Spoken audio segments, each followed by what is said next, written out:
ప్రజావాణిలో వచ్చిన సమస్యల సత్వర పరిష్కారానికి అధికారులు ప్రత్యేక చొరవ చూపాలని జిల్లా కలెక్టర్ ప్రావీణ్య అధికారులకు సూచించారు.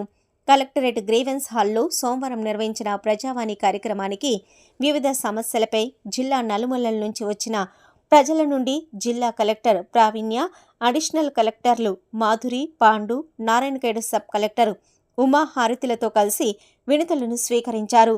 ఈ సందర్భంగా అర్జీదారులు భూ సమస్యలు, ఆసరా పింఛన్లు, ఉద్యోగ కల్పన తదితర అంశాలతో పాటు పంచాయతీ, వ్యవసాయ, DWO, housing, labour, PWD, DRTO, municipal, revenue, BCDO, mines, DSCO తదితర శాఖలకు సంబంధించిన ఫిర్యాదులను కలెక్టర్కు అందజేశారు.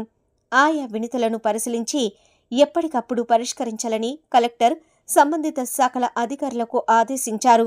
ప్రజావాణిలో 42 అర్జీలు అందాయని ఈ సందర్భంగా కలెక్టర్ మాట్లాడుతూ ప్రజల సమస్యల పరిష్కారానికే ప్రజావాణి కార్యక్రమమని, అర్జీదారుల సమస్యలను వెంటనే పరిష్కరించాలని సూచించారు.